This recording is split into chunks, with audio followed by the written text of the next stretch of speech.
Every year I like to create what I call a showstopper dessert on my website. It's not only a delicious recipe, because that's a given, but it's also sure to impress, which makes it perfect for any party, holiday, or gathering. Some previous examples of these recipes include my paleo chocolate cake, vegan caramel cheesecake, flourless chocolate cake, and gluten-free carrot cake. This year though, I wanted to do something I haven't yet done before on my website, and that's a trifle recipe. But this isn't any old trifle. This is a brownie trifle layered with rich chocolatey brownie, smooth chocolate chia pudding mousse, and fluffy coconut whipped cream. But here's what's even better. This amazing brownie trifle recipe is gluten-free, dairy-free, paleo, and vegan-friendly. It's extremely easy to make and pretty much foolproof, thanks to a little help from my friends at Simple Mills, who I'm happy to partner with on today's video. So let's dive in and I'll show you how to make this showstopper dessert. We'll start by making the chocolate chia pudding mousse first, as it needs at least a couple of hours in the fridge to cool. You can also make both the chocolate mousse and coconut whipped cream the day ahead, as I've done on this video, to make your life easier in the kitchen. So add 3 cups of milk to your high-powered blender. I'm using my homemade cashew milk, but you can use your favorite nut milk or regular milk if you're not trying to make this recipe dairy-free. Then add 3/4 cup of chia seeds, and you guys have seen me make chia pudding numerous times, but for this recipe, we'll blend the chia seeds for an ultra smooth texture. Add 6 tablespoons of maple syrup, 6 tablespoons of cacao powder, and 3 teaspoons of vanilla extract. If you look up my chocolate chia pudding mousse recipe on my website, this is 1.5 times that recipe, as we need a little bit more mousse for this trifle. Add the lid to your blender and then blend it on high for about a minute or until it's nice and creamy.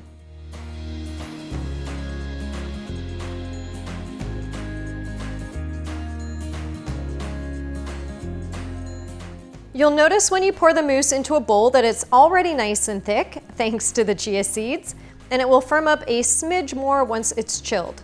So cover the bowl and set it in the fridge for at least a couple of hours or overnight. All right, let's make some coconut cream.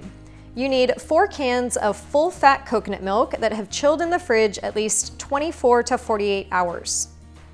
After the cans have chilled, the milk will separate and the hardened coconut cream will rise to the surface and the coconut water will be left on the bottom. What you want to do is scoop out the firm layer of coconut cream and place it in a bowl. So, fun fact for those of you who might be new around here, the very first video I ever uploaded to my YouTube channel was a video on how to make coconut whipped cream. I've been making it for years and it's a great option for those who are dairy-free. Once you've scooped out all of the coconut cream, you're left with the coconut water. Don't throw this out, just refrigerate it and add it to your next smoothie. There are many ways you can sweeten your coconut whipped cream, including maple syrup, honey, powdered sugar, stevia, monk fruit, and others. I'm adding a couple tablespoons of honey today, along with 4 teaspoons of vanilla extract before blending it all together. I should note that the vanilla does change the color ever so slightly, so if you want to keep it pristine white, you'll want to use less. Different brands of coconut milk produce different cream textures, with some being more soft and others being more waxy. I've got tips for both of these on the recipe post, but if it's more waxy and stiff, you can always add a little more coconut water to smooth it out. Give the whipped cream a stir, then store it in the fridge until it's ready to be used, as it will soften at room temperature. So now it's time for our brownies, and I'm using 2 boxes of Simple Mills brownie mix. During the holidays, we're all looking to save time and get food on the table fast, and this brownie mix makes whipping up this dessert recipe amazingly easy. You guys know I'm extremely picky when it comes to packaged food, but I love Simple Mills because they use the exact same ingredients that I use in most of my baking recipes. Preheat your oven to 400 degrees Fahrenheit and then grease 2 8x8 or 9x9 inch square baking pans. You can use coconut oil, butter, or ghee, depending on your dietary preference, but as I'm showing you a dairy-free version today, I'm gonna use coconut oil.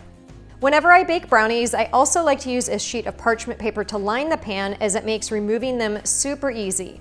And you'll see that here in a second once our brownies are done. So to make the brownies, add a half a cup of melted oil or butter to a mixing bowl, along with 3 tablespoons of water and 2 eggs. Whisk the liquid ingredients together so it's all well combined, then pour in your dry ingredients from the brownie box. Stir the wet and dry ingredients together until you have this thick brownie batter, and then pour it into your baking pan.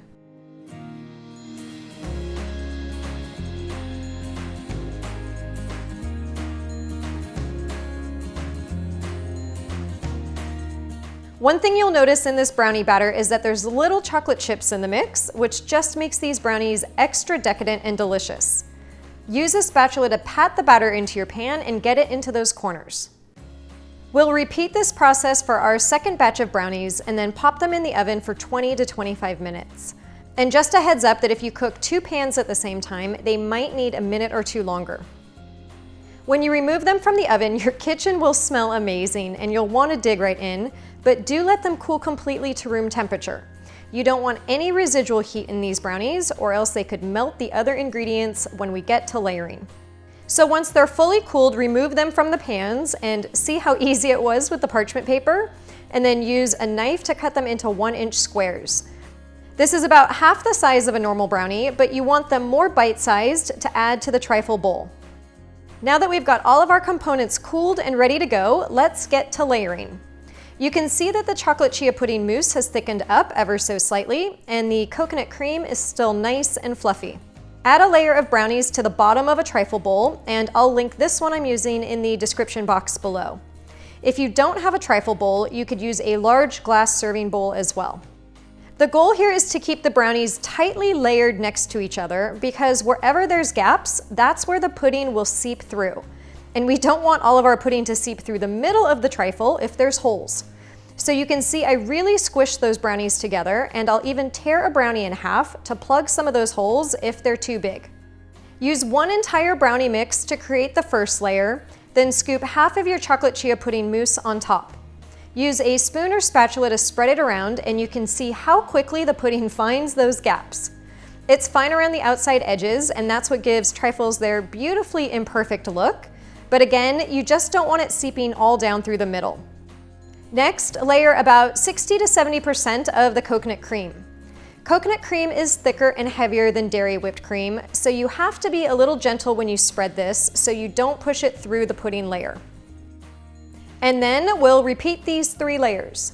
Use the entire second batch of brownies for the next layer and pack them in tightly.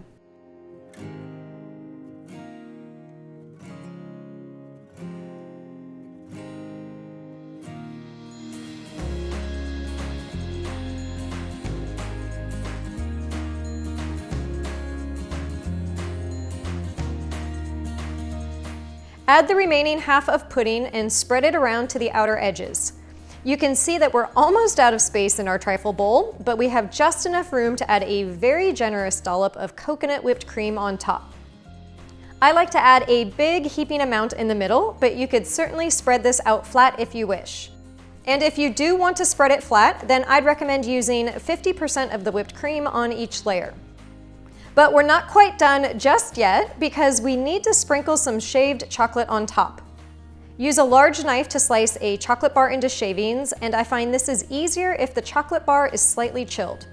Sprinkle the chocolate on top of the trifle and then take a step back and look at the most beautiful showstopper dessert recipe you just created.